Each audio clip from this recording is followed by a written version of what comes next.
سلام بچه، خوش اومدید به این ویدیو. داخل این ویدیو اومدیم براتون آموزش نصب سی کلاینت رو بذارم که هم FPS بوست خوبیه، هم کازمتیکاش رایگان و همه قابلیتاش بازه و حداقل کرکه.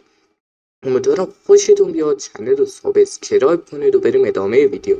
خداحافظ. Nice sensiz yatamam Seni baştan atamam Bir şam gelmedi şema اوکی، به دسکتاپ من خوش اومدید. اولین کاری که شما باید کنید برید داخل گوگل و سرچ کنید دانلود سیم کلاینت و اولین سایتی که اومد مدخل سیم همونجوری که دارید میبینید سیم پک. الان میزنید رو گزینه دانلود.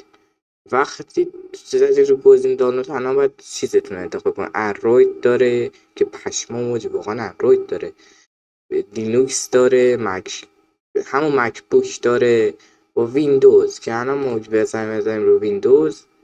نه یه سایت دیگه است. آها، لانچر داره یا آن اینستالد. چی برای من نصب؟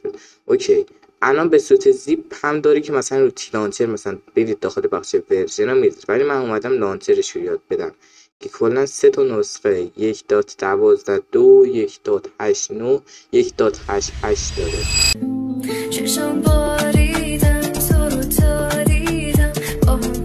اوکی، الان میایم داخل بخش دانلود و میبینید که دانلود شده. الان دوتا روش کلیک میکنیم، الان داره نصب میشه. الان میبندیم، نگاه کنید داره اینستالینگ میشه. الان لانچر نصب شده برای شما و حالا اینم از لانچر سیم. اوکی، بریم تست بازی رو ازش بگیریم. waiting for internet connection میگه لطفا صبر کن اینترنت. الان ما اومدیم داخل دی لانچر، الان اکانت از قبل لاگین بود اومده اینجا.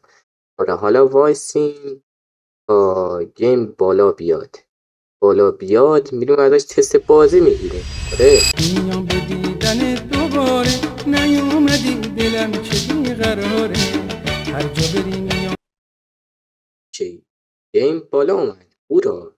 آره حالا میریم پرکتیس، این تست بازی بگم اف پی اس و اینا دیگه، سطح پلی و اینا، مثلا ببینیم چه شکلی خوبه چیه بدش. اوکی، از این اول که دارید میبینید کازمتیکاش فریه. این همه کازمتیکا فریه به جز اون دسته بیلی که دستمه. آره اینا رایگان. الان میریم این مثلا فاربال فایت بریم پلیر میاد مثلا باش دول بزنیم این بازی در چت. اوکی، الان یکی اومده پینگش 32.8.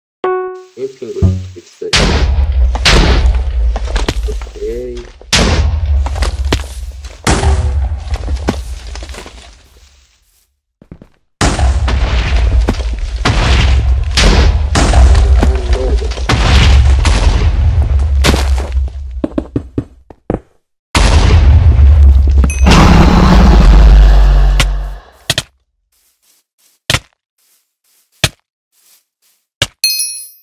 حالا اوکی، از یه مچ هم بریم بت فایت.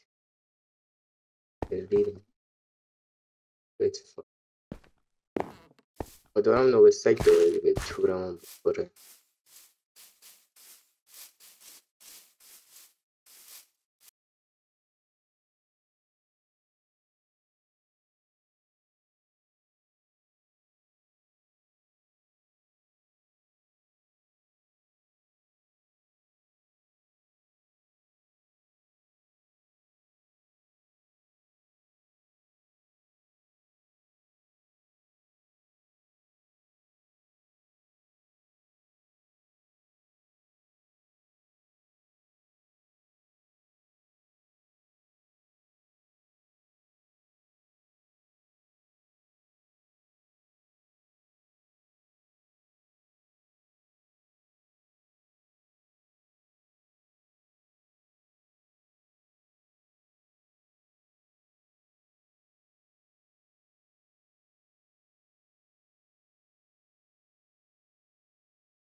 آره خلاصه این از تست کلاینت.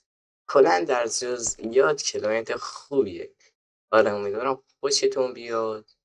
پس بدرود.